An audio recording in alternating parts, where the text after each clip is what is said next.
Ok, buenas tardes, buenas noches para todos. Bienvenidos al conversatorio de hoy. Hoy vamos a tener a Antolín Sánchez. Antolín, cuando gustes puedes activar cámara y micrófono, por favor. Tenemos a... Hola Antolín, buenas noches. ¿Qué Buenas... tal? Hola, ¿cómo están? Bien, bien, buenas tardes por allá. Ahí. Todo. Tenemos gente de Venezuela, Panamá, de varios lugares.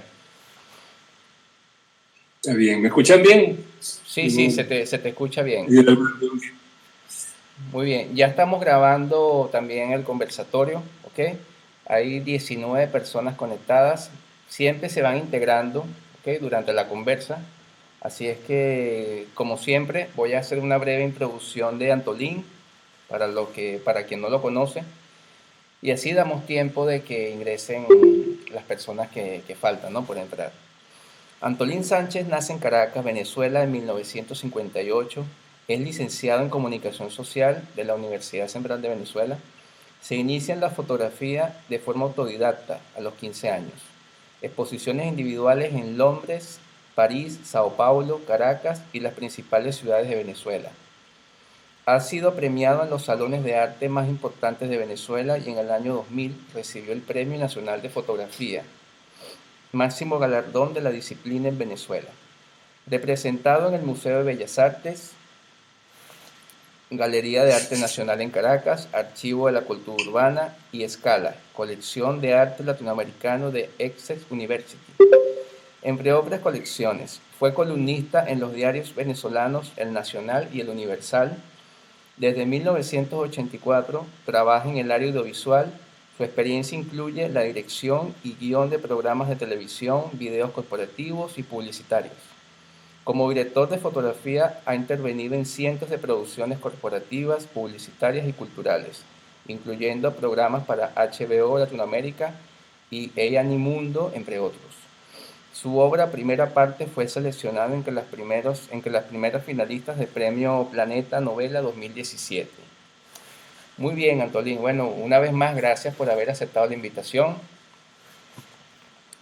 Gracias a ti, gracias a todos los amigos que están conectados. Antolín, como yo siempre pregunto, a mí me gusta siempre saber un poco más de lo que pueden decir las biografías, lo que consigues en Wikipedia, en las páginas web de los autores. ¿Cómo te inicias en la fotografía? ¿Cómo decides, bueno, yo quiero iniciarme a trabajar con la imagen? ¿En qué momento? Bueno, yo estudiaba bachillerato, tenía 15 años, y empecé a agarrar una cámara fotográfica de mi papá.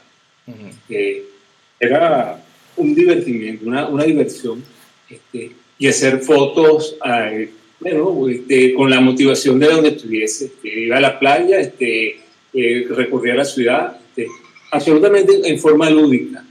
Y curiosamente, ese espíritu lúdico es el que yo creo que me marcó.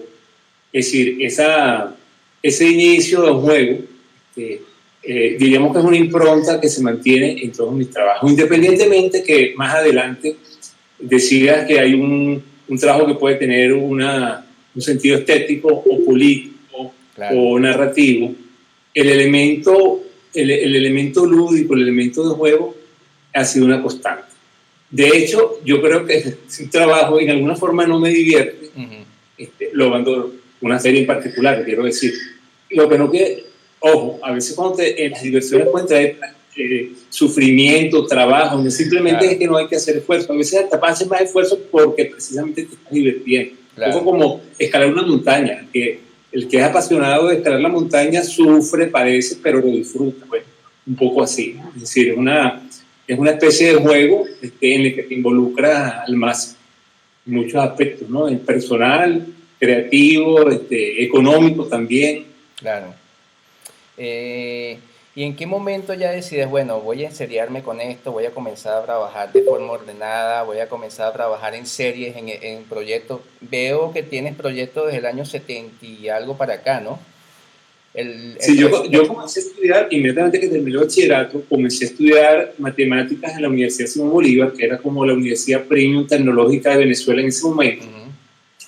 Y bueno, apasionado de la carrera.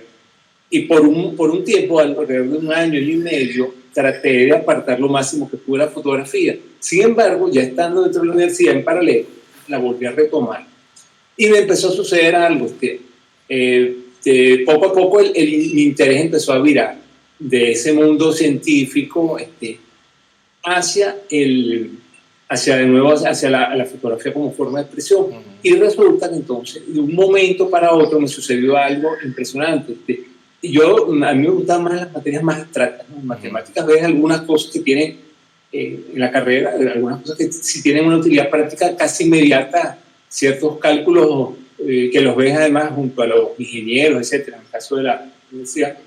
Pero hay otras que son muy abstractas. A mí me gustaban más las más abstractas, ¿no? Que se alejaban más de la realidad, de la cotidianidad. Pero de repente, cuando el factor fotográfico se terminó imponiendo, entraba al salón de clase y todo se me volvía chico. No entendía nada, porque bueno, es una abstracción, precisamente tienes que entrar en otra especie de universo paralelo. Claro. Y eso ya no sucedía, ya estaba bloqueado, porque lo que estaba pensando era en alguna de las cosas de fotografía que me estaba planteando.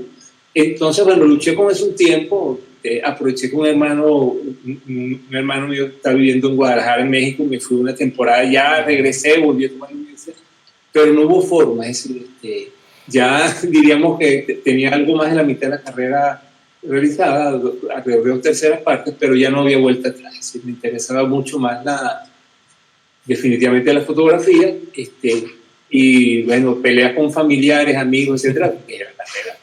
Claro, y comencé, bueno, con un salto de relación en alguna forma. Claro. Entonces, bueno, y siempre autodidacta, siempre fui autodidacta, y realmente no porque desprecie la formación fotográfica que puedo obtener en un estudio regular, sino simplemente porque, bueno, había optado por estudiar otras cosas. Claro. Muchos años más adelante me gradué en comunicación social en la Universidad Central de Venezuela, pero ya era otra fase. Ahí estaba instalado en la fotografía y hice la carrera de adulto, por otras razones técnicas que me diríamos, estrategias que me interesaba tener el título de comunicador social. Ok. Entonces, bueno, ese vínculo con la fotografía se impuso también a la motivación inicial de estudiar una ciencia pura. Te deja algo de disciplina y algo de pensamiento analítico en algunas cosas, pero es bastante otro mundo. Claro. Antolín, sí he notado, viendo tu trabajo, tu obra, que trabajas mucho por series, ¿no? Por series, Sí. Series que pueden durar determinado tiempo, y hay series o proyectos en que tienen 20, 30 años y todavía están abiertas y sigues trabajando en ellas, ¿no? Háblanos un poco. Sí, voy a hablar un poquito rápido y muestro algunos ejemplos, ¿no? Saltando el tiempo, porque puede ser más divertido. Claro. Hay ocasiones en las cuales el trabajo, desde el principio tengo muy claro cuál es el objetivo. A lo mejor uno cree que lo tiene claro, luego mientras lo realiza pueden ir cambiando cosas, pero al menos si tienes una partida clara y determinada, comienzo. Claro. En un tipo de trabajo como los que mostré de Caro Caracas, Animas Alvazar. En cambio hay otras series en que ha sucedido algo completamente distinto. Es después que tengo mucho tiempo repitiendo fotos como leitmotiv, en una forma muy aleatoria, que descubro que digo, concha, si esto llevo tanto tiempo fotografiándolo y con una estética consistente.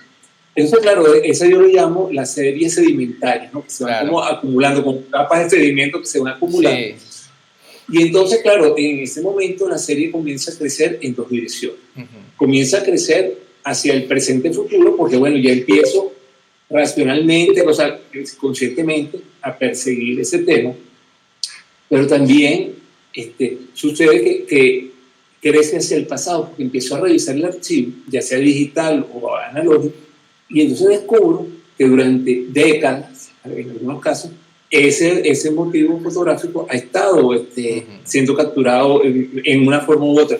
Entonces son series como La naturaleza pictórica de la naturaleza, y así el largo y rocambolesco título, o Umbra, de dos series que voy a mostrar algunas imágenes de otras ahora. Paisajes acuáticos, creo que también, ¿no? Estoy compartiendo la pantalla en este momento, ¿no? Está bien. Creo que otra de esas series es Paisajes Acuáticos, que también las has hecho en Paisajes base acuáticos también, cosas sí, que sí, haces. sí, me ha pasado en varias ocasiones. Entonces, un segundo para compartir la pantalla, que me olvidé del Ya el va. tutorial Sí, dale ahí a acá, donde aquí dice abajo, pantalla y en el ya la tutorial. comparte. Entonces, mi pregunta es, Donde dice ok, pantalla, en la se parte de está, abajo. se está compartiendo ahora, ¿no? Ok, vamos a esperar a que aparezca. Ya la vemos. Ajá. Ok, entonces vamos a Si seleccionar quieres una ver, serie, por ejemplo, este es un conjunto realizado de los primeros que hice cuando apenas había terminado la universidad, abandonado la universidad, sobre una pequeña capilla en un istmo desértico en Venezuela, ¿no? O sea, claro, muy clásica, fotografía del trípode, una especie de reportaje sobre una pequeña capilla en la cual los fieles dejan sus ofrendas o sus recordatorios, por ejemplo, un detalle empleado, arriba la foto de la familia, una Polaroid, abajo la señora para que las ánimas le favorezcan para conseguir sus permisos de quedarse en Venezuela, en ese caso. Lo interesante de esto es que las personas entraban y salían muy rápido, un lugar inhóspito, casi 40 grados bajo un techo de latón. imagínate. Entonces, los objetos que iban dejando hablan más que la rapidez en la cual las personas entran y salen, casi no están más de 2 o 3 minutos. Yeah. Algunos rezan rapidito y se van, ¿no? Entonces, y bueno, estos hablan mucho, o sea, aprecian los carros, las personas. Entonces, bueno, era un trabajo muy clásico de estoy haciendo, montando selecciones de imágenes. Este fue un trabajo desde el principio hecho pensando en que lo voy en que va a ser trabajado de una forma muy específica. En cambio, este otro Tarot Caracas, voy a mostrar a continuación alguna selección, perdonen para ponerlo bien en pantalla completa. Sí, les recuerdo, ya tenemos a 29 personas. Les recuerdo que las preguntas que quieran hacerle a Antolín pueden formularlas por el chat o piden la palabra y en ese mismo orden yo les voy dejando intervenir ya cuando dejemos de ver sus trabajos y él haya conversado. Tarot Caracas, por ejemplo, fue un reto porque era convertir el juego de tarot, que son 78 cartas entre arcanos mayores y menores, en una lectura de la ciudad. La lectura de la ciudad de ese momento. Entonces, claro, significaba varios retos. Primero, un concepto, porque finalmente las cartas tienen un concepto, se les adjudica una significación, es un concepto. Había que visualizarlo, o sea, limitar a una de las tantas posibilidades, ¿no? Pero además, tenía que trabajar en formato vertical, que Claro. es todo el trabajo. Y la ampliación eran a 20 centímetros de altura, es decir, no podían ser muy grandes porque si no, no eran una carta. Una foto de 40, 50 centímetros de alto no es una carta. Una carta es algo cercano al tamaño de la mano. Entonces, hubo toda una exigencias estéticas y de composición que fueron como una especie de reto, ¿no? Para poder completar el trabajo, ¿no? Aquí estoy mostrando una pequeña selección de las 78 imágenes que conforman el conjunto. ¿En cuánto tiempo desarrollaste todo el trabajo, Antolín? Tarot Caracas. Empecé en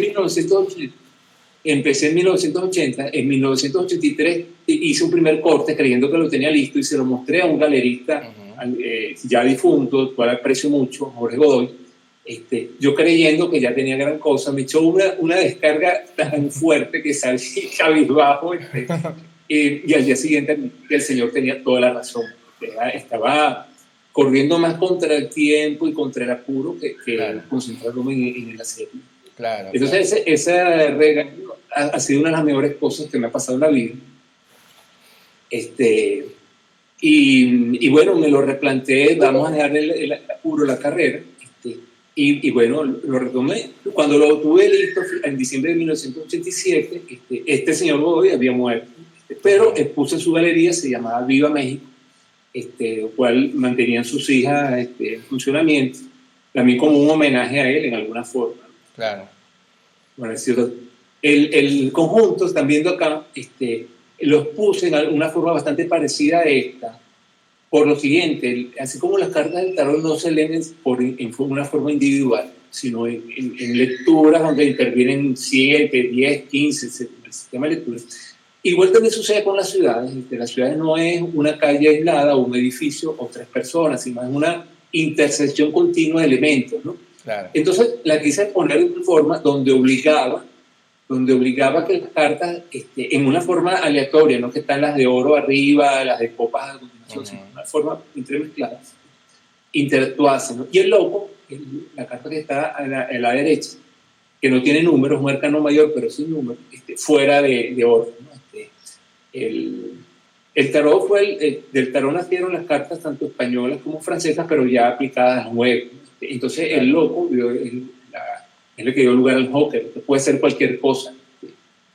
Entonces, bueno, ese fue un trabajo para mí muy importante, porque implicó una especie de organizar el caos de la ciudad, organizar el caos de la cantidad de imágenes que iban produciendo, porque finalmente esa era la pregunta inicial. ¿Con cuántas imágenes describes una ciudad? Puedes necesitar 200, 1000, 3000.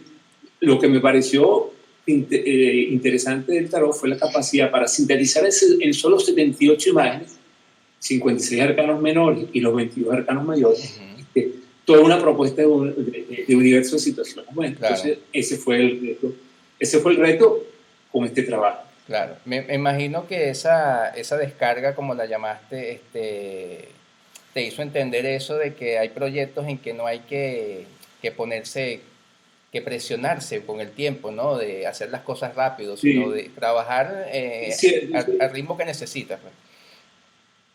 Sí, porque hay cosas en las cuales, o sea, yo no digo que uno deba ponerse una presión razonable en algunas cosas, pero hay otras en las cuales simplemente es como un sistema como si estás cocinando, hay cosas que requieren un tiempo de cocción y no hay forma, si aceleras y lo pones más caliente, lo vas a quemar. Así es. Entonces, bueno, hay trabajos que a lo mejor pueden salir en 3 semanas y ser maravillosos, y otros van a requerir 3 años. Y otros a lo mejor requieren 30 años, no sé, no hay que ponerles tiempo, pero sí, yo creo que una cosa que es importantísima y yo aprendí en ese momento, es que uno debe ser muy autocrítico, uno debe ser un caníbal con uno mismo. Así no, es preferible ser uno el que se haga la descarga previa a luego recibirla por parte de los demás por irresponsables, por haber sido demasiado complaciente con uno mismo. Claro. Por ahí leí algo, Antolín, que tú evitas que te digan que haces un trabajo conceptual. Bueno, mira, es que yo creo que lo conceptual se convierte, nace a partir de la imagen y no al revés. Es decir, Herbert Reed y Frank Castell en libros muy importantes apuntan a que nadie, por ejemplo, inventó el Renacimiento. El Renacimiento no hubo una persona que pensase, mira, vamos a hacer, no, se fueron creando imágenes, se fueron creando formas de ver, que 150 años después de los artistas, son los que originan que aparezcan pensadores renacentistas. Entonces, sobre eso podríamos hablar largo, no me voy a desviar ahora, porque tal vez lo toque más adelante en unos trabajos que involucran la perspectiva. Quiero mostrar unos trabajos, por ejemplo, voy a saltar en el tiempo un momento, un par de trabajos que son de los que estaba mencionando, que han sido acumulativos, que son sedimentarios, ¿no? Por ejemplo, la naturaleza pictórica de la naturaleza, que es una recopilación de imágenes relativas a representaciones de la naturaleza, paisajes, animales, vegetación, en lugares insólitos, urbanos, una cosa inesperada que hace un juego, ¿no? Hace un juego a veces de contradicción, otras veces de ironía, donde, bueno, cuando decidí exponerlo en 2014, resulta que ya lleva más de 20 años recogiendo material de esa... Esta fue la imagen que dio origen a hacerme consciente de la serie. Esta foto en la Plaza Milla de la ciudad de Mérida, en el estado de Mérida, Venezuela, donde decían, oye, hay 70 y tantos paisajes aquí puestos. El siguiente, perdón. 77 paisajes que no tienen nada que ver con este paisaje, un paisaje en el paisaje. Y bueno, y dije, bueno, pero eso lo estás haciendo hace mucho tiempo, paisajes dentro de paisajes como este otro. Claro. Entonces, bueno, mira, es un nicho fuerte de visual, porque no siempre es en zonas urbanas, es una zona rural y sin embargo hay un paisaje tapando el paisaje verdadero, ¿no? Entonces, claro. Es un trabajo divertido porque te enfrentas a situaciones muy extrañas, Sí, en lugares inesperados. No, y en cualquier parte. Y lo interesante es que son Sí, paisajes, son paisajes y son lugares que por lo general tienden a desaparecer. Sí, son efímeros porque claro, las pinturas se van deteriorando, sobre todo en el sol y especialmente en el trópico. Esto es interesantísimo. En una arepera en Puerto La Cruz, en Venezuela, que comes con Bambi velándote la comida, la arepa, ¿no? Qué bueno.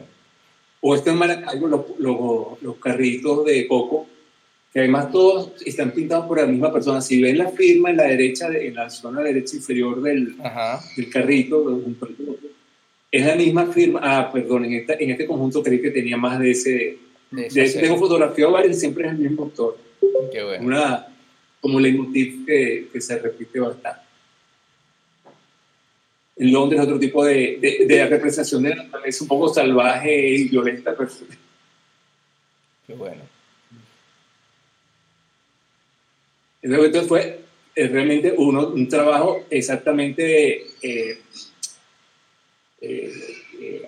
sedimentario, de lo que claramente sedimentario. Claro. Sí, otra, motivos que vas acumulando, que vas fotografiando sin darte cuenta y luego te haces consciente de que lo has fotografiado. A dar unidad después que ya eres consciente. Fíjate, por ejemplo, esta que se llama Umbra, que son sombras y siluetas de meditación. Esta foto es de 1976. Imagínate. Yo tenía 18 años, fotografiada en Naiguatá, en Venezuela. Y cuando puse Umbra fue en 2002, muchos años después. Ya esa foto, yo me he olvidado de ella y dije, concha, mira esto, o sea, una foto, muchacho de 17 años, 18 años haciendo esta foto. Claro. Y de adulto digo, bueno, sí, estaba en la estética de lo que me interesaba, ¿no? Claro. A veces el subconsciente da esas sorpresas, ¿no? Sí, bueno, se mantienen. Estoy pasándolas rápido porque, bueno, para no exagerar el tiempo en cada serie y poder hablar un poquito más. Está bien. Entonces son cosas son de algunos casos que yo llamo sedimentarios, por eso se van, han ido acumulativos. Hay un trabajo que me gustaría que nos contaras un poco de eso, de esa anécdota, ¿no? Cuando te encargaron fotografiar el Ávila y que te frustraste porque no lograste la foto. Cuéntanos un poco de esa parte que me pareció interesante, ¿no? Aunque le voy a narrar un poco antes de empezar con las imágenes. Un trabajo publicitario, una inmobiliaria me pide una foto, quería una foto del Ávila, pero que no fuera la clásica foto del Ávila tomada en un punto alto en el otro extremo del valle. Quienes conocen Caracas saben de qué hablo, donde se ve la montaña imponente con la ciudad baja. Todo eso finalmente remiten a la obra de un gran pintor que fue Manuel Cabré y la de un gran fotógrafo que fue Alfredo Bulto. Ambos tienen imágenes que han sido como clásicas y todos inconscientemente cuando tomamos algo así estamos haciendo versiones de eso, ¿no? Unos mejores, otros peores, pero tienen una impronta fuerte. Ellos querían algo que en vez de ser tomado desde esas montañas en el sur de Caracas, fuera a nivel de peatón, ¿no? A nivel de peatón y con la perspectiva tuviera la montaña atrás. Entonces resulta que en ese momento, estoy hablando de 1979, 1980, hubo un boom de construcción. Perdona, me estoy viendo 10 años atrás, 1991, 1992, había un boom de construcción en Caracas. Y entonces resulta que te encontrabas que todos los sitios donde estaba algo despejado y tenías atrás la montaña, el entorno abajo no estaba bien. No había llegado la época de Photoshop, entonces la foto no iba a calificar publicitariamente. Entonces, bueno, eso finalmente lo que hice fue irme al sur de la ciudad, a una de las montañas del sur, y hacer la foto clásica, pero la hice al amanecer, dejando exposición larga, que se vieran las luces de la costa Nilo, o sea, distanciarlo por la textura de la luz, que se distanciase mucho de las otras, y eso funcionó. O sea, las agencias publicitarias quedaron contentas en el sentido que sí se diferenciaba mucho de las otras, pero no realmente por el punto de vista, sino por el aspecto visual, pues la luminosidad. Pero yo quedé frustrado. Esto no conseguí lo que quería hacer, no lo conseguí. Entonces, bueno, nada, en las pocas semanas, revisando un material con cuenta hilo, veo una mancha verde, y digo, esta mancha verde, entre dos edificios que estaba fotografiando, yo veo que es una esquina del Ávila que se asoma entre los edificios, ¿no? Digo, mira, el paisaje del Ávila, ¿no? Digo, oye, pero que esto es el trabajo que tenía que hacer, cómo se asoma la montaña entre el continuo urbano, ¿no? A veces se asoma mucho, a veces se asoma poco, y entonces es lo que llamé montaña en exilio, que es lo que voy a una pequeña selección, vamos a mostrarla ahora. Perdona, esta es otra serie, digo la anterior.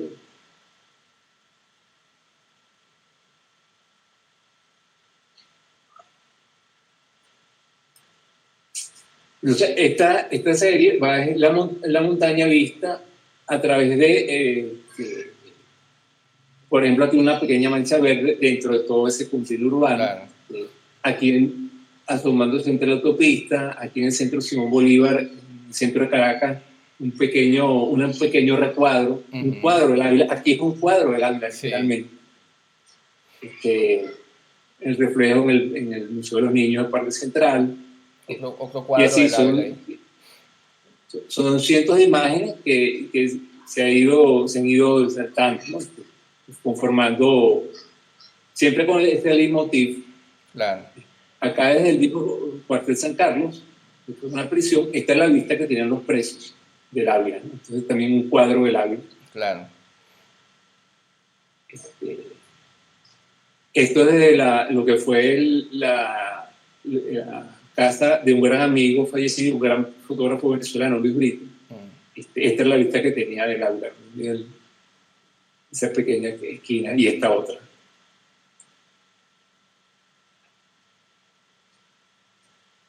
Y aquí está un poco jugando con la cuesta de montaña, una versión, una relectura que estoy haciendo de ese trabajo, que es el llevarse el Ávila cuesta, que bueno, tiene que ver precisamente con el estilo masivo del país, ¿no? Es un juego visual, la vista en Londres, otra vista en Londres, con diversas imágenes del Ávila insertadas con Photoshop, como la visión de lo que está alejado. Claro. Este es un trabajo en desarrollo que va dependiendo también de cuántas imágenes interesantes se van recopilando fuera, recopilo fuera y entra en sintonía con las que he tomado la vida, que tenga una estética como esta, pues desvaído, que no tenga por lo menos un realismo dentro de una vista en París. No sé cómo llevarse la montaña a cuesta. Sí. Bueno, una pequeña muestra de lo que ha sido el trabajo de la vida anterior y este proceso. En este trabajo de la vida no me persigue, porque yo digo, bueno, ya está, ya he tenido, pero entonces llegas a un sitio y tienes una vista interesantísima y dices, ¿cómo ya que tengo que hacerla? No para en ese sentido, no por culpa mía, sino por culpa de la ciudad que te da esa sorpresa, ¿no? Sí.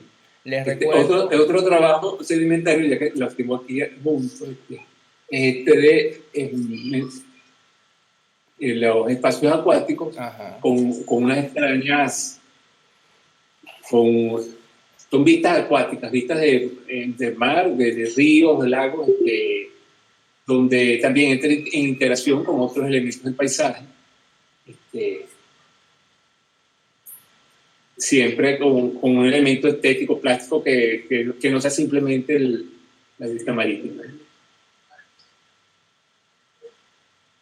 Esta realmente era el comienzo de la serie, no sé por qué está aquí al final.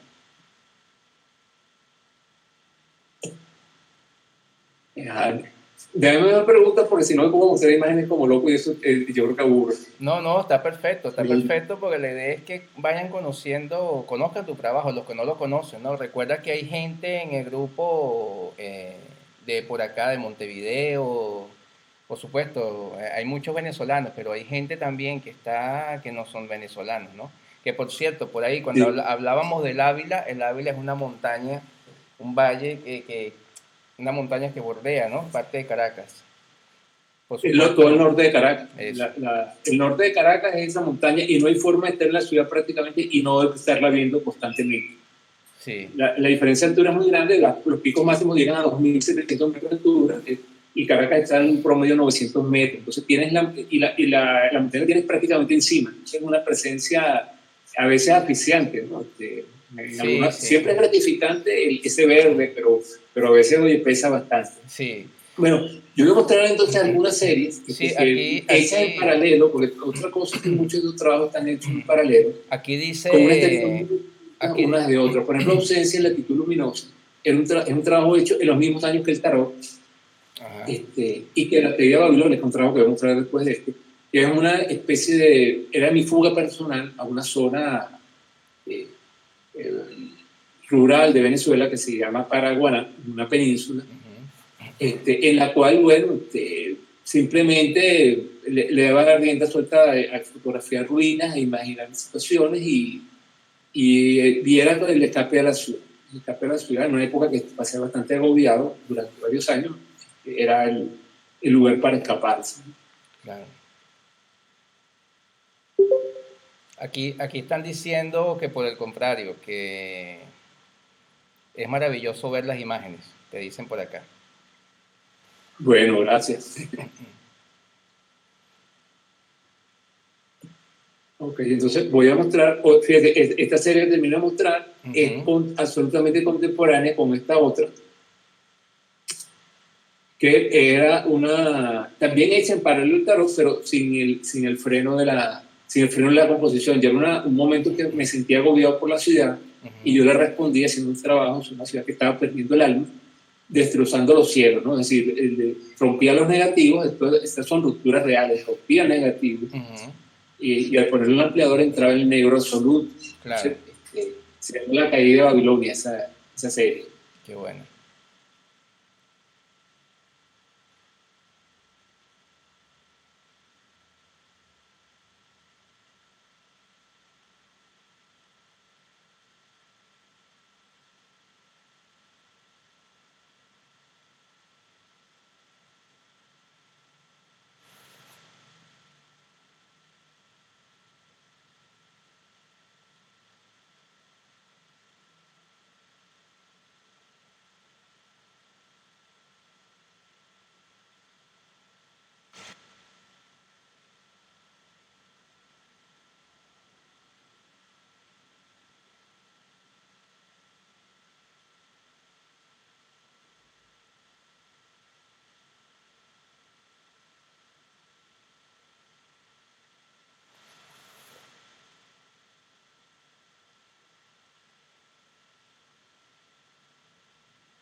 Entonces, esta, por ejemplo, se llama Domingo en Ciudad Ajena.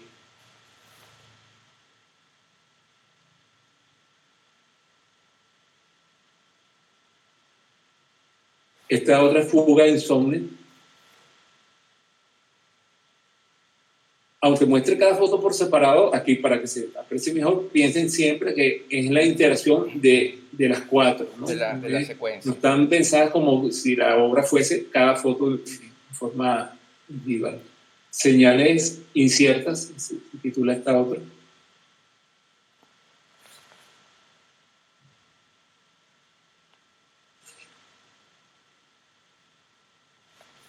Noche en llamas.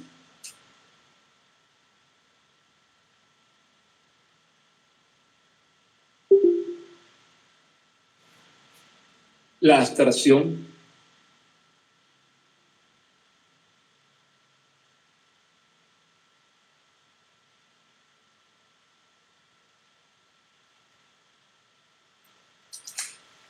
Después está la selección de añadir.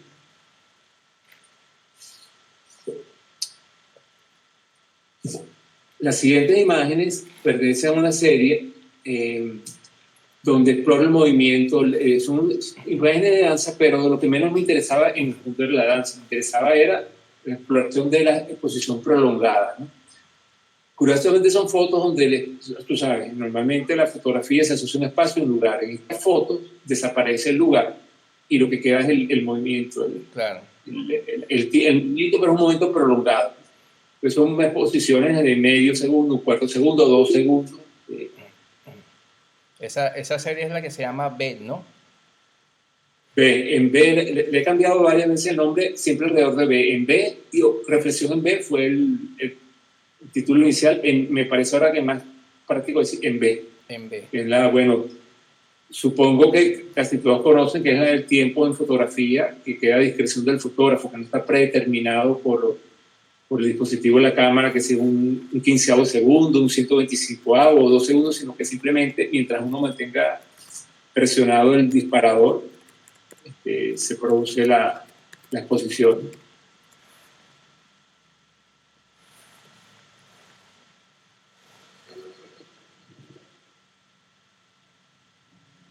Las fotos corresponden al comienzo de los 80, desde el 80 hasta el 86 aproximadamente, ponen todas estas fotos. Qué bueno.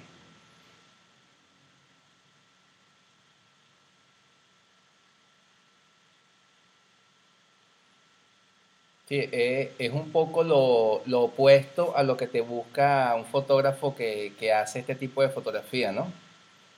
Claro, porque ellos buscan precisamente tener, claro. de tener la imagen. Pero está muy interesante por todo lo que dibuja el movimiento corporal, ¿no? Claro, aquí hay una atípica, y no forma parte de la serie, la puse acá precisamente, ellos no se movieron en un segundo, 2 segundos, bueno, ahí quedó, ¿no? Una fotografía clásica, pero en cuanto se desplazan, se convierten en otra cosa. Estas dos figuras son los mismos bailarines que están en esta. Y claro, ahí tuvieron fijo, acá están en lo que a mí me interesaba. Les recuerdo, hay 32 personas conectadas. Les recuerdo que todas las preguntas que están haciendo, ahora cuando ya en unos minutos comenzamos a hacer las preguntas o ustedes mismos intervienen y así Antolín las va respondiendo.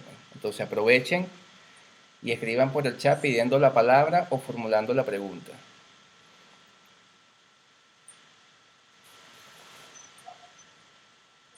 Aquí este es un trabajo, el trabajo panorámico hecho en formatos panorámicos, de 3:1 casi siempre. La llamé paisajes existenciales, ¿no? Luego la llamé paisajes metafísicos, ¿no? Donde supuestamente cada imagen debe ser un relato fuerte. El amo de la creación, por ejemplo, el título es Geometría básica. La civilización, es decir, la rueda y el número. Qué bueno. Eso es la civilización.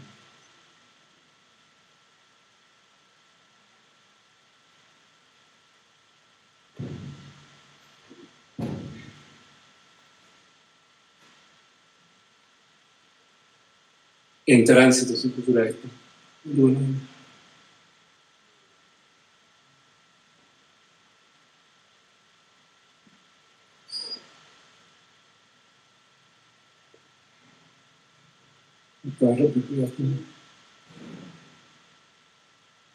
esto aunque por momentos parezca, no es un montaje, es decir, el paisaje y el mural conviven en el mismo sitio, ¿no? Claro. No superpuse.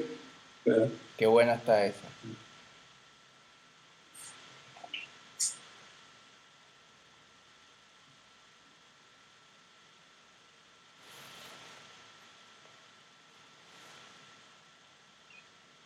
Paisaje totalitario, el título de este. Claro, no, estas fotos son pensadas para ampliarse a escala grande, 1,50 m, 1,80 m.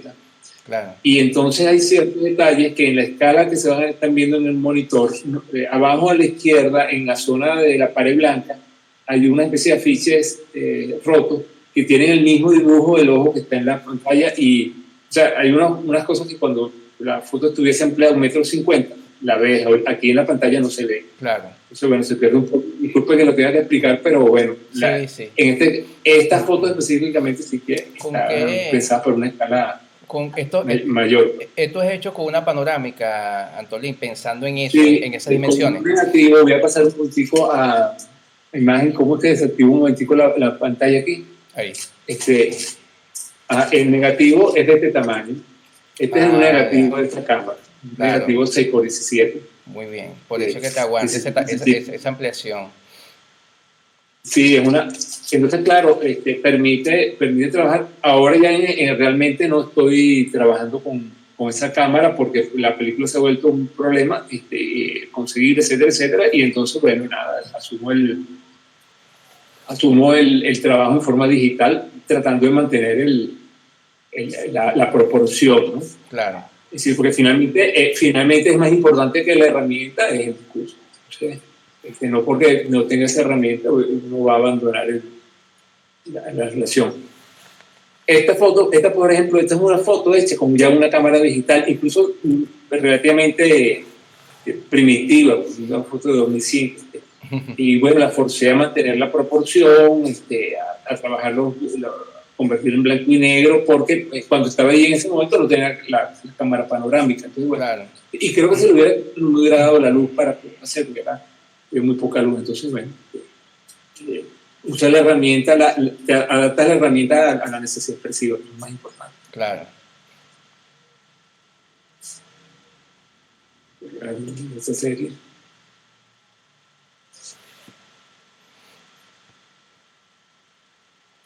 Ahí voy a saltar a un conjunto que cuando se mostró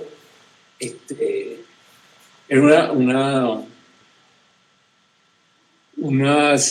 una especie de secuencia, pero hecha como si fueran hojas de un cómic, por decir algo, con una intención política, donde hay un discurso, hay una persecución, etcétera, etcétera. Ese trabajo lo hice en 2005, lo puse en 2006, y bueno, he dado algo de extremista, lo que lamento y no quiero presumir de que uno vaticina cosas que pasan, pero bueno, fue así. Es que luego cosas como las que aquí se describen sucedieron, pero mucho peor, es decir, en mi país, gente que se ha tenido que ir huyendo, otra que se ha quedado y la han lanzado en un 10º piso desde un edificio de seguridad, o sea, persecución política en todo el sentido de la palabra, ¿no? Claro. Entonces, bueno, un relato de alguien que se alegra de unas cosas que pasan, porque cree que el país entró en una etapa bella y revolucionaria y luego se va desencantando. Cosa que le sucedió a muchos amigos muy cercanos. Aunque yo siempre fui piedra en el zapato para ellos, sí yo vi padecer y cómo luego algunos tuvieron que huir de los mismos que habían estado muy emocionados con la historia.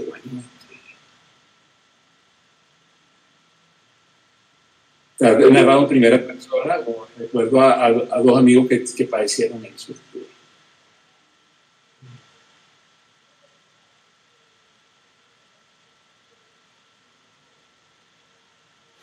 No, estoy pasando rápido porque no estamos mucho rato, pero tomo fotos de alguna, por ejemplo, tomo fotos de archivos. Claro. Muy pocas fotos, en caso muy pocas fotos las tomo para este tipo de ensamblaje, sino que respecto al archivo. Otras veces sí, algunas puedo haberlas tomado, pero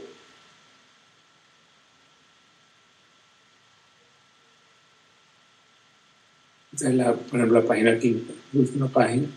Esta es la primera. Entonces era un poco, ya en una forma narrativa, lo que había sido el trabajo aquel de las fotosecuencias, que eran nada más 3 o 4 fotos. Claro. Y hablando de otro trabajo, este otro trabajo fotográfico que voy a mostrar ahora, es absolutamente, yo llamo de rebote, porque nace de una necesidad técnica para un material audiovisual, es decir, un asunto de estado, ok. Un momentico. Por favor.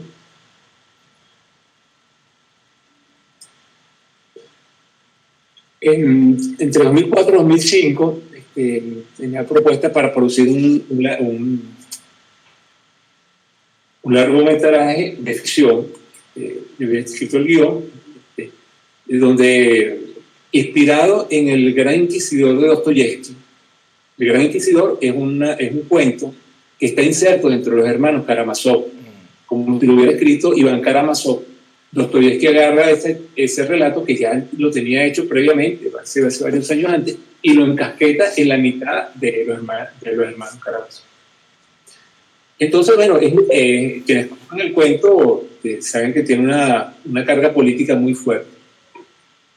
Por resumirlo mucho, el Gran Inquisidor está en Sevilla y le dicen que Jesucristo ha llegado, entonces, y la multitud lo sigue. Entonces él lo va a su encuentro. En todo el relato, el inquisidor habla de Jesucristo calle, es una especie de gran monólogo a partir de las primeras líneas, donde el inquisidor le dice, bueno, ¿por qué has venido? ¿Por qué has regresado? No nos hace falta, que nosotros somos tu fe, tenemos todo controlado, sobra, ¿no?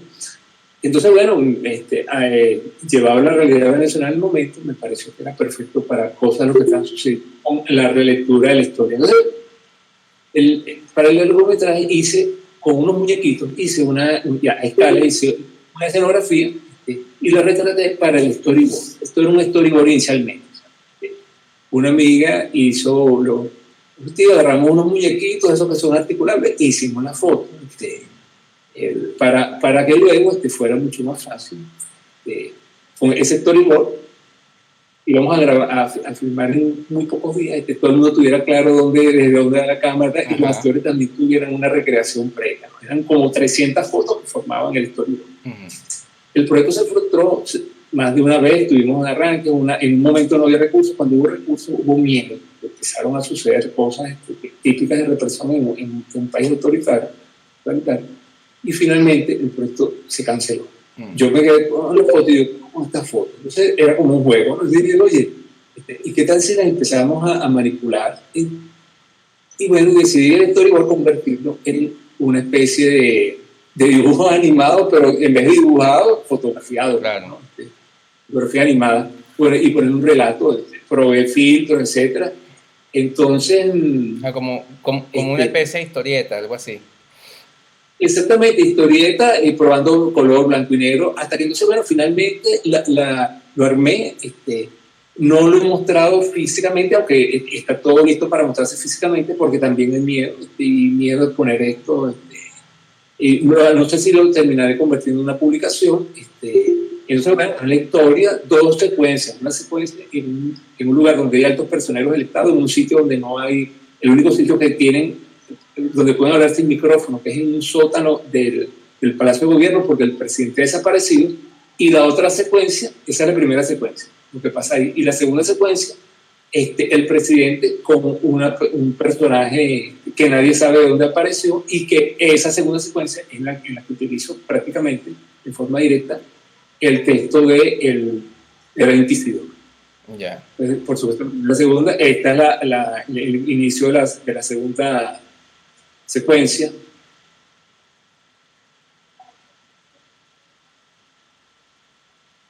Entonces, este trabajo aún no lo has ni exhibido ni se ha publicado, estás en ese proceso. En las redes lo subí un día, una vez, y estuve en una galería donde se mostraron algunas ampliaciones, pero no el relato completo de las 300 fotos, sino 4 o 5 en una exposición que hizo Marilena Ramos sobre la política de imagen hace 4 o 5 años. Entonces, bueno, mostré unas poquitas de estas, pero sueltas, o sea, como Claro. ya le intentaron,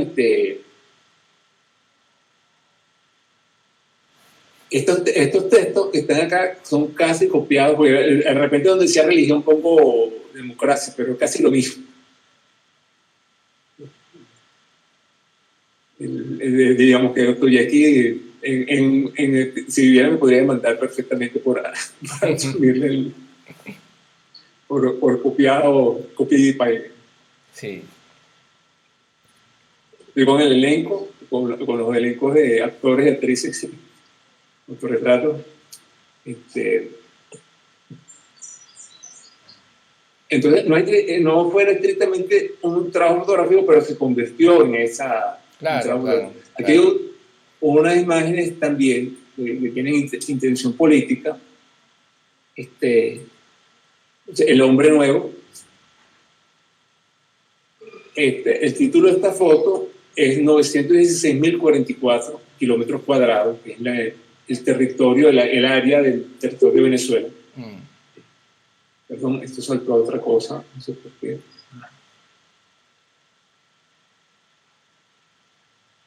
El título de esta foto es Los reporteros son objetivos. Toda la doble cara, que se imagina un detalle del anterior. Este se titula La trampa. Este ya es otra cosa. Estaban viendo fotos poleadas de otra serie. Está bueno. Acá algunas imágenes de un reportaje que estoy haciendo, acumulando sobre los objetos de culto más contemporáneos en Venezuela. Perdonen que voy a poner la pantalla completa. En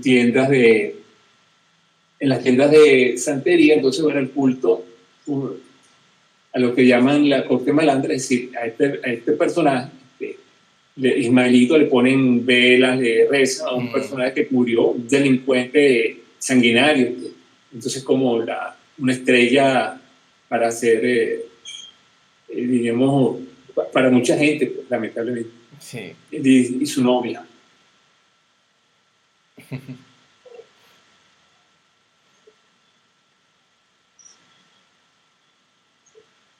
También es un trabajo en desarrollo porque luego voy a incluir otras cosas como personas, pero bueno, estaba arrancar con los objetos.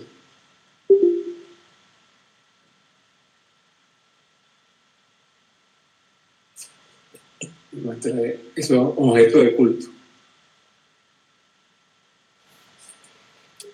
Te voy a ir haciendo las preguntas, Antolín, que ya hay varias, ya hay varias acumuladas. Sí, bueno, me parece muy bien. Sí, vamos a comenzar con Juan Calero. Juan Calero creo que no tiene micrófono. Él pregunta, ¿qué cámara estás usando ahora y qué óptica en los proyectos que estás desarrollando en este momento?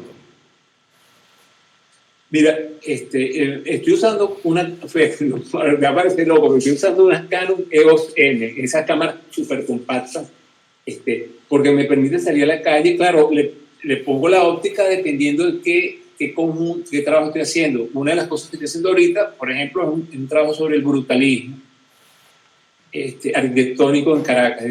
Entonces, para este tipo de fotografía arquitectónica, tengo que usar gran angulares. Entonces me llevo esa cámara muy compacta. Y la cámara compacta tiene que ver con que nuestra ciudad es muy peligrosa, con o sin COVID, es muy peligrosa, entonces uno no puede andar desplegando mucho equipo, tiene que andar con el equipo muy, muy compacto, y esa me ha funcionado perfecto. Otro trabajo lo hago con otros formatos, pero todo depende finalmente de cuál es la necesidad, cuál es lo que proyectas que va a ser el uso final, y bueno, y la estética con la que te quieres manejar. Hay trabajos en los cuales vas a usar teleobjetivos, lentes normales. En este trabajo prácticamente usas angulares y si acaso un lente normal, porque no es fácil en la ciudad, en una ciudad donde siempre hay edificios delante de otros, siempre terminas fotografiando relativamente cerca, estructuras grandes, entonces a juro tienes que utilizar gran angulares. Ok. Una cosa, Antolín, si quieres desactiva la pantalla para que ahora te veamos aquí, veamos acá tu cámara. Perfecto. Sí, José Gregorio León tiene una pregunta sobre la serie. José Gregorio, si quieres le haces la pregunta a Antolín. Sí, hola, buenas tardes. Hola, Antonio. Hola, ¿cómo estás? He visto que muchos de los trabajos que has mostrado comienzan en un año y terminan como 6, 7 años después.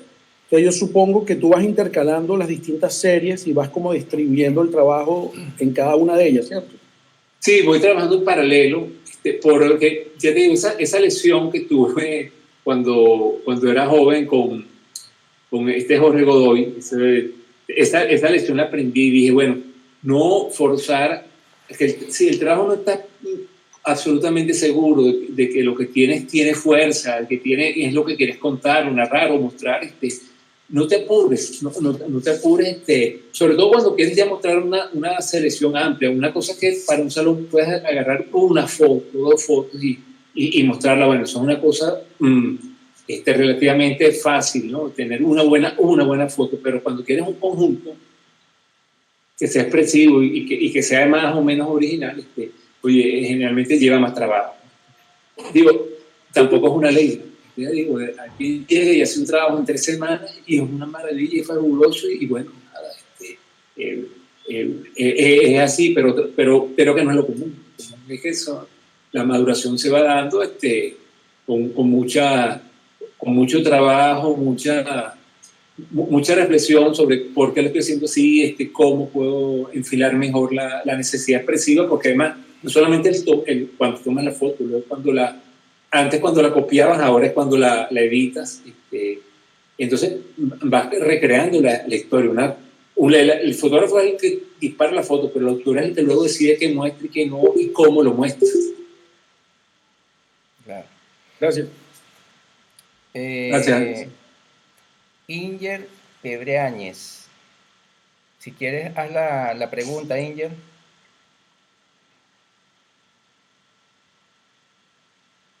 Vamos a esperar a ver. Si no te la leo. Vamos a leértela entonces. ¿Cuántos fotolibros has realizado y qué consejos podría dar sobre una producción editorial? ¿Hay un promedio de fotos estimado para un fotolibro? Bueno, yo solamente han salido 2 fotolibros míos y recopilaciones, no sobre series particulares, porque nunca me preocupé. Ahora, en estos tiempos, hace poco estoy trabajando con la editorial La Cueva, es donde digo, bueno, nada, tengo que tomármelo me lo tengo que tomar en serio, pero no me había preocupado, tal vez por eso mismo de que la fotografía era una diversión, sigue siendo una diversión, y yo espero que siga siendo una diversión. Entonces, bueno, la diversión, diríamos, el punto más culminante era cuando terminabas el conjunto, es decir, ahora, bueno, ¿qué hago? Lo pongo, lo deberías ir a imprenta, sí, es una excelente opción, sobre todo una opción perdurable a futuro, pero nunca me lo planteaba. Ahora sí, creo que debería entrar dentro de las perspectivas, no solo de los trabajos nuevos, sino incluso de cosas anteriores que no han cerrado ese ciclo editorial. Claro. En cuanto a cuál cantidad de imágenes pueden conformar un fotolibro, ahí ya no estoy hablando como fotógrafo, sino como persona que ha trabajado con una editorial dedicada a fotolibros. Yo creo que no hay que prefijar el número, pero lo que sí yo haría es fijar cuál es la intención discursiva del autor. Entonces, a partir de esa necesidad discursiva, sí, bueno, mira, este relato o esta intención va a requerir un mínimo de 25, 30, 40 imágenes, o puede necesitar 50 o 60. Luego también entra una cosa que no se puede uno olvidar, que es el problema de costos inherentes al tamaño que vas a publicar, la calidad de papel, calidad de impresión. Entonces, diríamos que ya entras en una segunda fase donde a la intención estética y narrativa y artística tiene que congeniar con la realidad económica, ¿no? ¿Cuánto vas a invertir, ya sea el fotógrafo o la editorial o ambos? ¿Cómo va a ser el retorno? O sea, es una parte a veces bastante complicada y donde muchas veces cosas muy interesantes se frustran si no se ha ido hilando esto bien. Claro. Incluso yo iría más allá, el problema es luego la distribución, porque corres el riesgo de tener un excelente producto y sin embargo no tener los canales óptimos para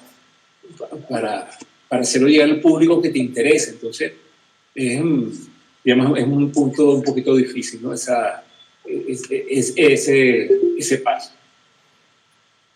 Ok, Ferman Parra tiene una pregunta. Ferman, cuando gustes. Buenas noches. ¿Cómo estás, Aarón? Buenas noches, Ferman. Buenas noches. Mire, una pregunta que mientras ibas hablando, se me ocurría. ¿Cómo llega a los nombres de las series? O sea, ¿cómo le ponen? Bueno, es como, yo creo que haría un escritor o un pintor, es decir, a veces le pones un nombre en tu cabeza, no público, y luego lo vas perfilando. A veces puede ser muy descriptivo, puede ser obvio, o puede ser algo que se llama sugerente, ¿no? En algunos casos, como Tarot Caracas, no encontraba otra manera de... Ahí está, que es muy directo, pero es así. Pues. En cambio, Ausencia en la Actitud Luminosa, el título sobre el trabajo para Guaná, surge después de una larga reflexión. Entonces, bueno, es un título largo, pero es lo que finalmente creo que va a definir ese trabajo, que no va a Paraguaná, no es un trabajo sobre Paraguaná, por eso no uso la palabra Paraguaná, no es una descripción. Entonces, bueno, pero veo que de pronto, a pesar de al pasar el tiempo, le vas cambiando los nombres a la serie. O sea, ya inclusive ya expuestas. Sí, algunas veces ha sucedido. Te voy a decir porque creo que fue un error o un error no era suficientemente fiel. Entonces, en B me sucedió Reflexión en B, el título original, y luego me pareció que era demasiado pedante. En B, más directo y más y como más honesto, me pareció, en B, no Reflexión en B. Este es uno de los que ha cambiado, ¿no? Yo creo que sí se ha mantenido, no sé, pero yo creo que sí se ha mantenido. Y Antolín, otra pregunta acá. ¿Tienes algunos fotógrafos como referencia? Sí, o sea, lo que sucede es que uno va viendo y de lo que ve constantemente, y no solo cuando lo ves profesionalmente, que es analizar, sino uno se le van quedando. Ahora, mi mayor referencia son pictóricas. Yo desde niño veía mucha pintura, colecciones de mi papá, que no era una persona que tenía que ver con el mundo de las artes. Sin embargo, justamente en la casa había una colección enorme de libros de pintura.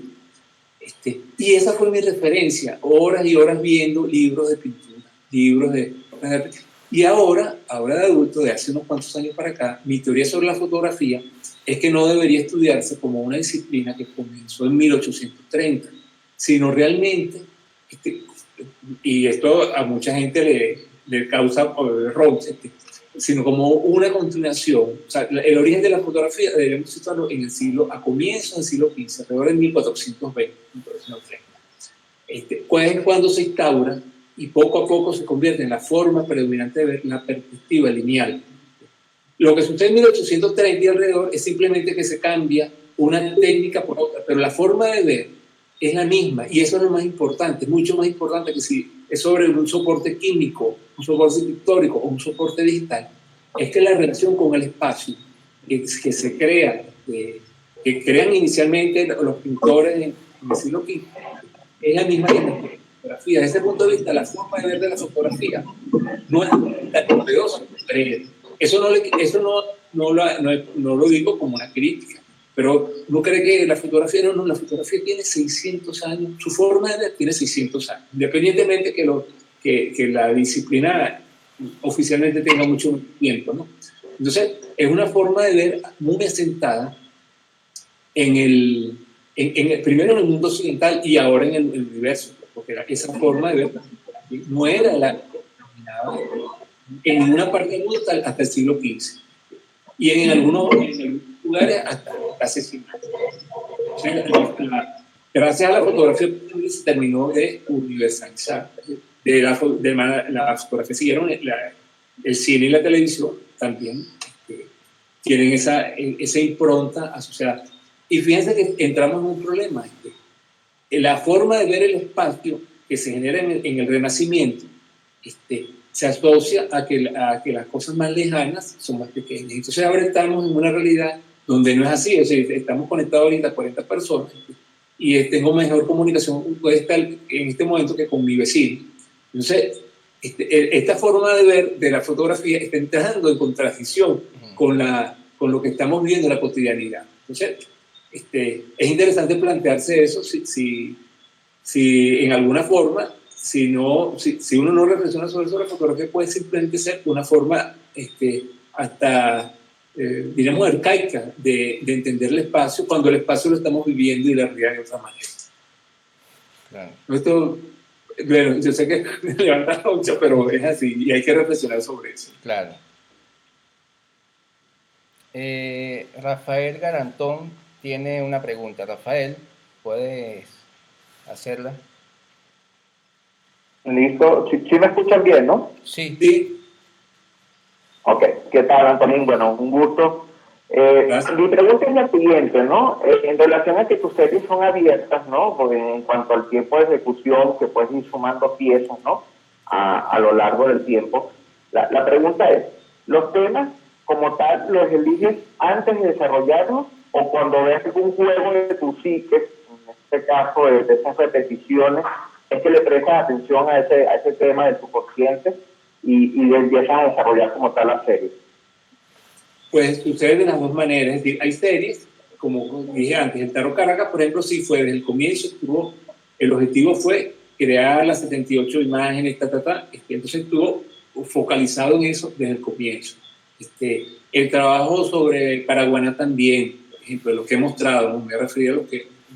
En cambio otros, como el de las sombras de los vegetales, la umbra o la naturaleza pictórica de la naturaleza, fue el otro proceso, se fueron acumulando y después que ya tenía mucho tiempo haciendo esa foto, dije, oye, este tema como que lo estoy trabajando sin darme cuenta, entonces ahora sí me voy a dar cuenta y ahora sí lo voy a hacer consciente cada vez que pase y vea algo, así ha estado, lo voy a fotografiar, tratando que por ejemplo en la naturaleza pictórica de la naturaleza, ustedes se habrán dado cuenta que no tomo la reproducción de lo que hay en la pared, sino que trato que interactúe en el contexto, con la calle, la pared, el paisaje que hay detrás. Es decir, esa es la impronta que me interesa. No me interesa tanto el graffiti o el dibujo por sí solo, sino la interacción con el lugar. Entonces ya lo hago más consciente. Entonces, claro, ahora cuando me siento y hice en 2014 la exposición, no solo revisé el material reciente, sino me fui atrás y dije, concha, de hace 15 y hace 20 años tengo imágenes que voy a meter en esta exposición. Y así fue, aunque la mayor parte de las imágenes relativamente recientes, había fotos de 15 y 20 años atrás. Ya, y otra preguntita en relación a esto que respondes, y dentro del proceso de selección y archivo, cuando una imagen de repente no encaja en el momento y hace como hizo ahorita, que fue de 15 años atrás, la archiva en algún sitio específico, como decir, por pendientes o a revisar cosas que después puedas sacarlas e incorporarlas en esta nueva serie. Claro, lo que evalúo, porque ojo, si le hice hace 15 años atrás, pero no va a tener la calidad o la estética, la unidad estética, el trabajo no va a entrar, es decir, no es que tiene que entrar forzado, sino que si evaluándola, digo, concha, es coherente con esto. Bueno, se escanea en el caso que haya sido una diapositiva negativa y se incorpora el conjunto. A lo mejor no tiene la proporción, no importa. Si a lo mejor la relación de altura-anchura puede cambiar algo, pero lo importante es que la narración, el discurso, sea coherente, aporte, no porque sea exactamente igual, sino bueno, todos tenían coincidiendo en un objetivo específico. Ya, pero muchísimas gracias a los dos y bueno, agradecido, ¿no? Gracias, Rafael. Jesús Briceño tiene una pregunta. Jesús, cuando gustes. Saludos, buenas noches, Antolín. Mirando tu trabajo y tu libro, me he dado cuenta que mucho de tu trabajo colinda con surrealismo, el realismo mágico y la política. ¿Qué pudieses agregar sobre eso? Bueno, fíjate que en alguna forma, en el caso del realismo mágico, son cosas que ni siquiera uno piensa que lo va a hacer, sino te va saliendo, y otras cosas porque muchas veces están rodeados de elementos que casi que lo son en lo directo y tú lo reflejas. Es lo que dijo este fotógrafo mexicano Bravo. Álvarez Bravo. Con el nombre. Álvarez Bravo. Perdón. Manuel Álvarez Bravo. En algún momento cuando en contacto con los surrealistas en Francia decían, bueno, pero usted es surrealista, y si no, yo estoy fotografiando lo que usted ve en México y resulta que sale surrealista porque esa es una realidad bastante extraña para ustedes, ¿no? Entonces, en algunos casos puede suceder eso, en otros casos también buscan por fotomontaje, por otras cosas, incentivar cierta forma de sentir el espacio, de comunicar, de comunicar atmósferas, ¿no? Entonces, pero sin intentar mantener una etiqueta que, oye, es que yo tengo que hacer algo absolutamente irreal, ¿no? Y hay trabajos, en cambio, que me apego directamente a lo que veo y no altero. Es decir, por ejemplo, en naturaleza pictórica, la naturaleza, no me pongo a poner elementos de lo que veo, pues lo que hago es que trato de componer como me interesa. Y listo. En cambio, en otros sí, en otros manipulo abiertamente, porque, bueno, es parte de esa serie. Y para mí manipular no tiene el menor carácter peyorativo, el término, ¿no? Mientras estés haciendo obra artística. La otra cosa es que trates de meter gato por liebre en un trabajo periodístico. Es una cosa diferente, pero es lo mismo que sucede con el escritor y el periodista. Es decir, el periodista que va a un evento y hace un reportaje debe estar fiel a ciertos parámetros de lo que está sucediendo, independientemente de que siempre se va a cobrar su subjetividad. En cambio, el escritor es libre para su obra, recrearlo, exagerarlo, mentir en el buen sentido de la palabra, que crear una historia a partir de ahí, y donde había 100 personas, decir que había 2 o que había 30.000, está haciendo su relato. Entonces, en el escritor eso es válido, en el periodista no. Entonces, es lo mismo, es decir, si un trabajo uno hace como reportero gráfico, va a tener que atenerse a ciertas pautas. Si lo haces como artista, como creador, tú entras en otra situación que no es mejor ni peor que la anterior, es diferente. Entonces ahí tienes libertad para hacer cosas que en el otro caso no serían éticas.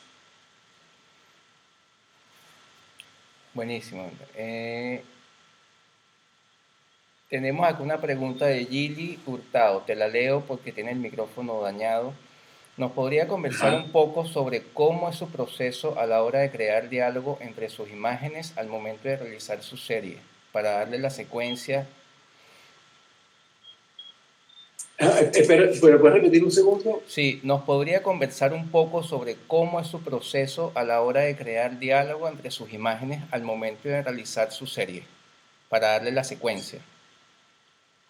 Claro, sí, bueno, porque ciertamente para algunos trabajos el orden en que tú exhibes, ya sea en un libro el orden en que pasa la página o en una galería el orden de izquierda a derecha, si es el orden en que la gente va a ver sea el relato, eso tiene importancia, ¿no? Entonces ahí creo que no hay una norma, es un elemento muy subjetivo, es decir, porque tienes un cuerpo, pueden ser 25, 30, 50 imágenes, entonces, que hablan sobre un hecho, un evento. Hay veces en los cuales hay algo que te ayuda. Por ejemplo, en el caso de si estaban presentes cuando mostré la serie un segmento de la serie de Ánimas de Guasari, comienzo con la carretera, una carretera en medio de la nada, una capilla en medio de la nada y dentro un pequeño universo de cosas. Entonces, bueno, ahí era fácil porque había algo que te llegaba al punto, ¿no? En cambio, en otras series no va a existir ese elemento externo, sino que tienes que construirlo. Entonces, se vuelve mucho más complejo. Ayuda muchas veces someterlo a la crítica y a la opinión de personas cercanas con criterio.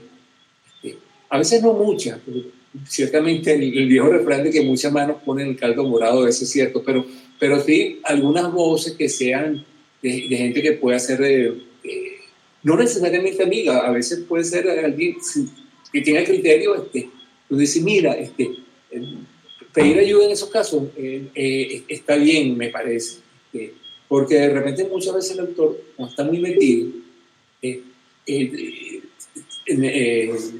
hay cosas que la ve y le parecen obvias y resulta que entonces, mira, una visión externa te puede ayudar y puede incluso estar equivocada la persona, pero te está diciendo, mira, es como te ves en el espejo y decirte abajo.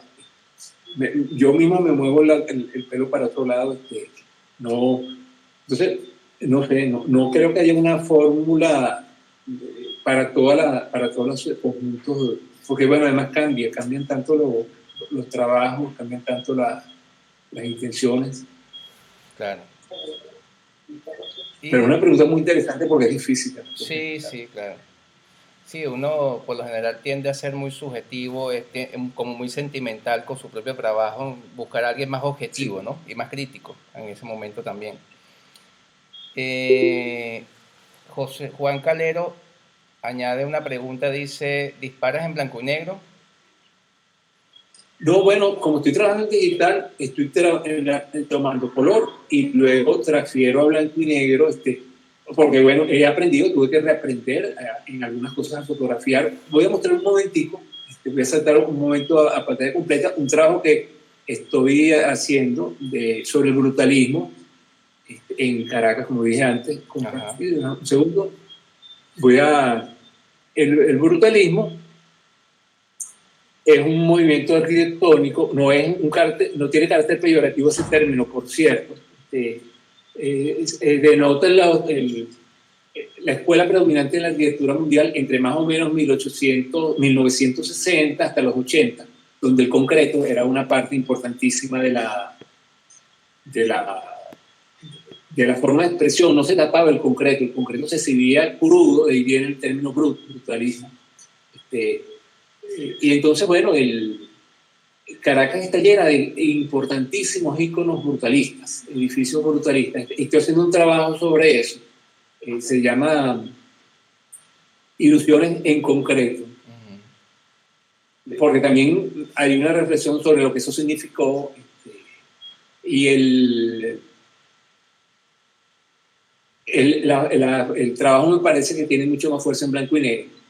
Aunque al hacerlo en digital, lo estoy haciendo en color, porque puedo tener otras salidas corporativas, etcétera, en color más adelante. Bueno, cuando el país esté abajo, pero no importa. Y entonces, bueno, nada, luego las trabajo. Incluyo por ejemplo, fíjense, esta es una foto muy anterior, se puede en 1981, de un ícono brutalista, aunque no corresponde a la etapa, pero yo lo estoy incluyendo en esa serie, porque además es un edificio muy importante que se ha convertido después de dar muchas vueltas, casi como el país, de un uso a otro, se ha convertido en un poco escabrosa, ¿no? Y tenebrosa. Hay que decirlo, un centro de tortura. Sí, un centro de tortura, entre otras cosas. Entonces, todo ese conjunto lo estoy haciendo en blanco y negro. Me parece que resalta más la forma, resalta más la fuerza, y también resalta más los contrastes que puedo encontrar de deterioro interno y externo de algunos edificios que fotografié en otra época compararlos. Entonces, bueno, son las ilusiones que también se han desvanecido, ¿no? El trabajo no es estrictamente de arquitectura, aunque digamos que es el leitmotiv aparente. Entonces, ahí me toca trabajar en doble modo, aunque la que más me gusta ahora es la tuya. Claro. José Hoyos tiene una pregunta. José, cuando gustes. Hola, buenas tardes. No, Hola, la dejé escrita, ¿no? Gusto en saludarte, estamos al lado y no nos vemos, pero bueno, ya nos llamaremos. Está bien. Mira, me llama la atención en cómo configuras tu discurso, buscando imágenes tan atrás en tus archivos. Tú te estructuras en un archivo fotográfico con una base de datos, tienes una referencia tecnológica, o vas buscando las imágenes que funcionan para tu discurso de forma visual? Tus carpetas, no sé si nos las puedes mostrar, cómo lo tienes estructurado. Porque, sí, bueno, sí. a veces ir para atrás, 20 años de imágenes no debe ser nada fácil, ¿no? O sea, todos los dices, yo recuerdo un viaje que hice para poner y buscas tus imágenes de ese momento o de alguna manera las revisitas constantemente para mantenerlas frescas en tu mente.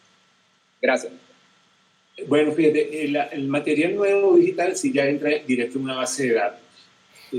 Diremos que ya es incluso la codificación del título de la foto queda marcado de una forma que no hay manera de que se confunda con otra, una codificación.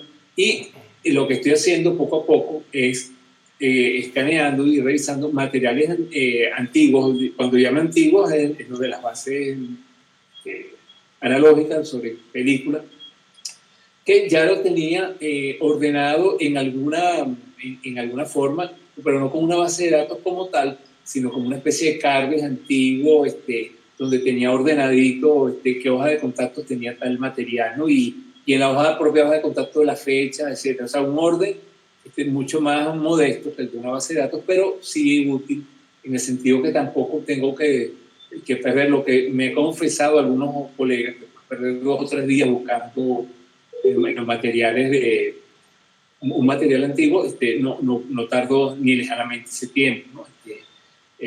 Pero claro, ya dedicarse, si uno tuviera que hacer eso que yo llamo arqueología propia, una especie de arqueología del propio trabajo, no harías cosas nuevas porque pasarías mucho tiempo, si tienes 30 y tantos años de material analógico y te pones a escanear, aunque sea el 1%, no hace cosas nuevas porque ahí se te va a ir la vida, ¿no?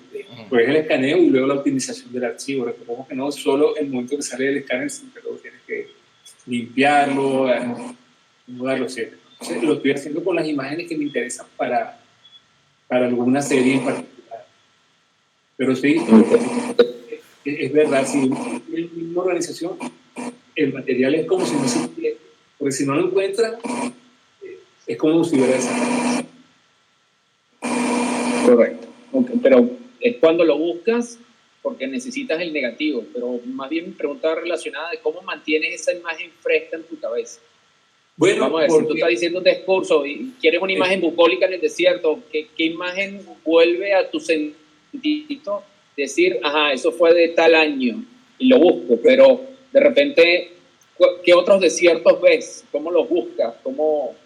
Porque a veces lo que decías hace unos minutos, y perdona que te siga interrumpiendo, ¿no? Porque yo creo que esto nos pasa mucho, que nos enamoramos tanto de las imágenes que después son nuestros bebés y no los queremos soltar, pero así también como no los queremos soltar, los queremos mostrar todos a la vez y no sé evitar, que es un problemón. Esto lo he hablado con muchos fotógrafos y a mucha gente le cuesta, dice, yo le doy mi trabajo a mi esposa y que ella lo revise y ella es la que decide que se publique y que no. Porque no hay manera de que se deshaga de la parte emotiva de lo que me costó lograr esa imagen o cómo me sentía, yo necesito prenderse emocionalmente de la obra, que a la hora, ¿verdad?, es lo que te decía el galerista, no concretas el mensaje de la obra. Claro, y es así, porque toda esa vivencia, toda esa carga, si no están en la imagen en sí, si no están en tu cabeza, si no están en la imagen, al espectador, sea de un libro, o sea en una galería, o sea en una pantalla, no le van a decir nada. No le van a decir nada. Entonces, ahí tienes que, bueno, apelar a la autocrítica y si no es suficiente, o complementándola con la crítica de personas que tienen criterio y conozcan el trabajo, ¿sí? Para filtrarla. Finalmente hay otra cosa, tú puedes tener un archivo de 90.000, 100.000, 150.000 imágenes, pero resulta que los autores, y no digo solo en fotografía, sino en pintura, van a ser recordados por 300, 400, 500 imágenes en el mejor de los casos. A veces hay grandes autores pictóricos que conservan 30 o 40 obras nada más, y son grandes maestros, como Vermeer, por ejemplo, que se conservan 30 o 40 cuadros de él. Y los más prolíficos son unos poquitos cientos. Entonces, tú dices, bueno, la fotografía tiene la virtud o la facilidad que dispares, y más ahora en el mundo digital, puedes disparar cientos o miles de fotos en un día. Yo recuerdo, hace muchos años, cuando trabajaba en películas, que acompañé a una persona que trabajaba para National Geographic, un país, y su mínimo diario eran rollos de 80 películas. Yo decía, uno para, claro, yo tenía un presupuesto, oye, para hacer 80 rollos de 35 milímetros diarios, no me dan el presupuesto de un cliente que pues bueno, nada más el gasto de película y de laboratorio. Entonces, bueno, no, diciendo mínimo 80, o sea que cuando multiplicas 80 por 36, ya ves que ahí iban hacia diario mínimo 2.500 fotos, mínimo, eso era la cantidad mínima, y pueden ser más, pueden ser 100 rollos, 200 rollos, 3.500 fotos, de las cuales luego, si de esas 3.500 fotos, 3 o 4 eran las publicables, o sea, publicables tenía que haber más, pero 3 o 4 eran las que se publicaban, estaba bien. Entonces, venía un reportaje de 6 o 7 días y una cantidad tal de películas que los paraban en aduana porque presumían que era un contrabando de un lote de películas para uso comercial, ¿no? Porque dicen, oye, pero usted está trayendo 700, 800 rollos de películas. No, eso lo debe estar en una semana. Entonces, la fotografía facilita mucho en generar mucho material rápido, pero resulta que el material que va a tener sentido para no ser redundante, no ser repetitivo y ser original, van a ser unas pistas imágenes. Y así va a ser con la obra de prácticamente todo el mundo. Antes nada, cuántas miles y miles de negativos lo recordamos por lo menos por 300 o 400 imágenes, que son las que se repiten una y otra vez en vídeo. No significa que no tenga otras muy buenas imágenes, pero las que son más importantes y uno lo vería como reinteractivo. De las 400 te muestran 4.000 y dice, oye, sí, pero estas otras 3.000 y pico son variantes donde estas son las grandes obras.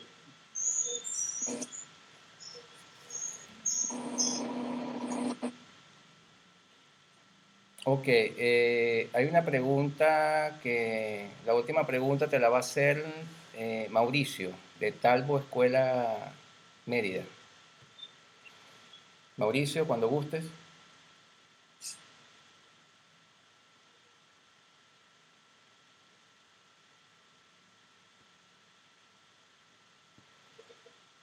Déjame leértela entonces, porque creo que no. Dice Antolín, tu foto del túnel con el texto "La gente existe" me llama la atención desde hace años.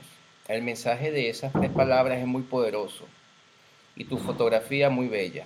Además de que inmortalizas al autor de graffiti, me gustaría saber tu motivación para tomar esa fotografía, así como fue el proceso desde ver el graffiti hasta hacer la fotografía. Gracias. Bueno, voy a buscar la foto, la pongo en pantalla, ¿no? Se me parece sí, sería interesante ponerlo. Sí, voy a poner en pantalla un momento. Sí, por favor, la mostraste en décimas de segundo. Bueno, la voy a poner ahorita en pantalla.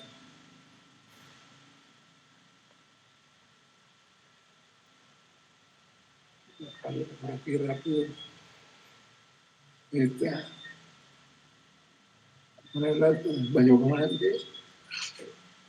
Ajá. Bueno, este es el túnel, esa fotografía fue realizada en el túnel de la Trinidad, Caracas. Yo he pasado una noche, 10, 11 de la noche, y veo el graffiti y digo, oye, esto es que tengo que hacer una foto y foto panorámica, o sea, tiene que ser panorámica, ¿no? Entonces, claro, no era un lugar fácil, no tenía en ese momento la cámara. Yo vivía en ese momento en Santa Fe, y dije, oye, tengo que volver al sitio, ¿no? Entonces ya sabía 2 cosas. Primero, esta cámara panorámica con la que trabajaba, una Fujica C17, el lente, cuyo ángulo en forma horizontal equivale más o menos a un 20 milímetros. Su apertura máxima es 8, o sea, 8, y tengo que hacerla en película lenta, película de 100 hasta 160, para tener un grano bueno para luego la ampliación. Entonces ya sabía que iba a tener que hacer a juro en trípode, o sea, imposible cámara en mano. Entonces, dije, voy a planificar, me voy a ir un día a las 2 de la mañana. Esa foto era en 1992, cuando uno podía arriesgarse.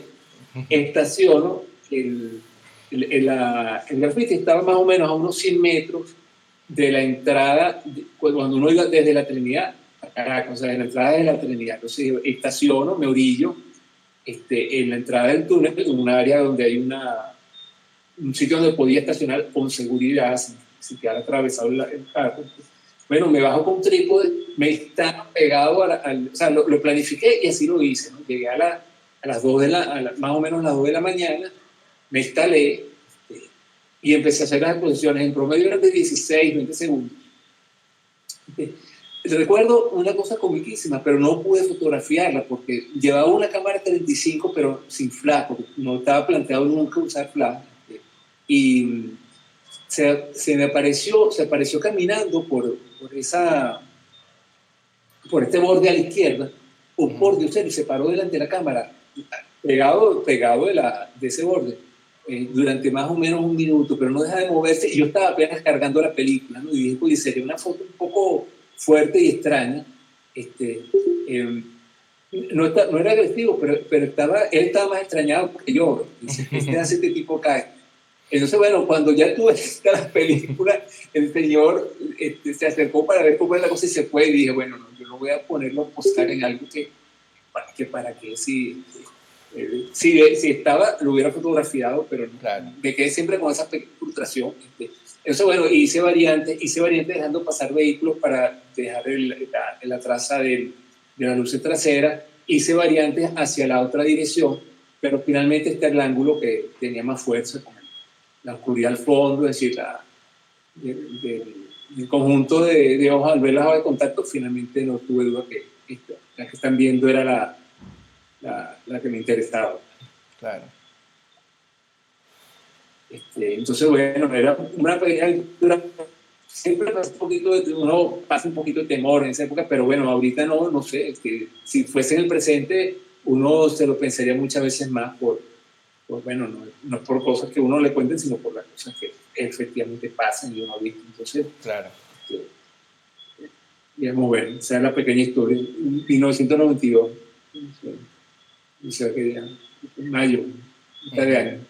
Nunca conocí. Hubo una polémica, sí me interesa hablar sobre esto y precisamente esa noción ética.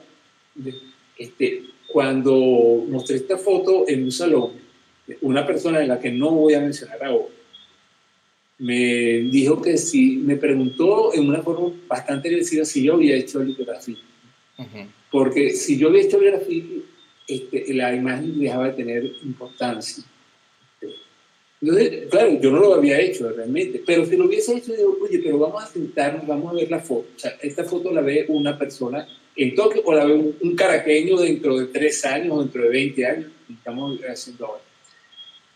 ¿Qué importancia tiene si yo hice una grafía? Es decir, hay una imagen que tiene fuerza, o que yo creo que tiene fuerza, o que estoy intentando darle fuerza, que con la composición. Entonces, ¿qué importancia tiene si yo hice un graffiti? Y le dije, yo no lo hice, pero realmente no veo cuál es el...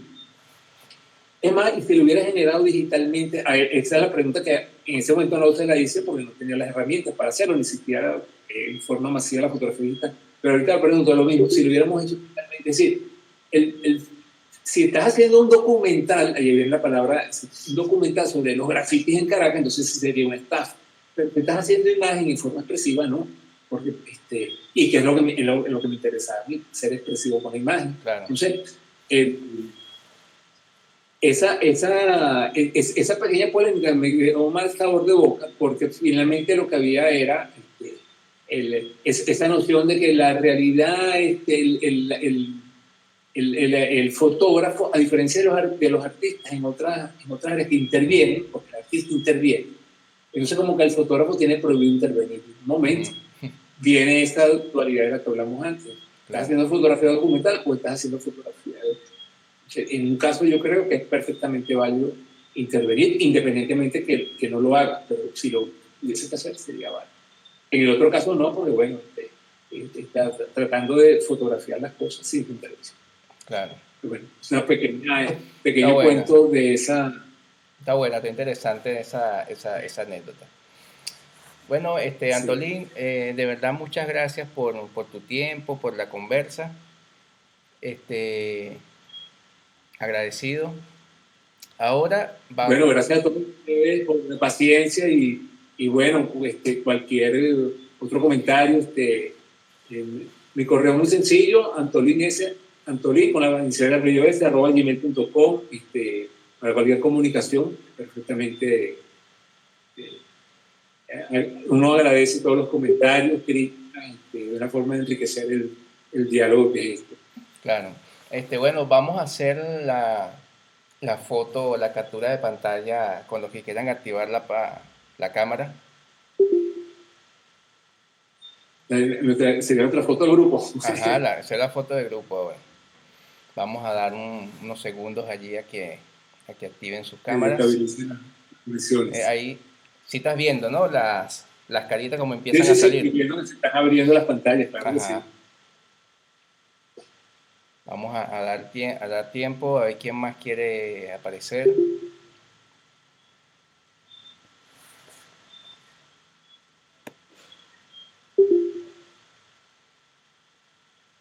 Ok, bueno, vamos a hacer la foto con los que están a la cuenta de 3, 1, 2.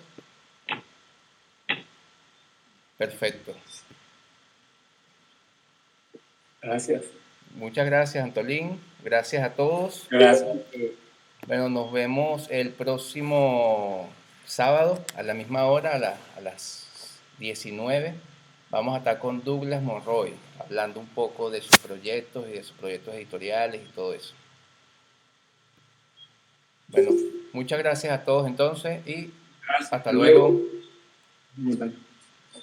Chao, Antolín, ahora te llamo. Chao, luego.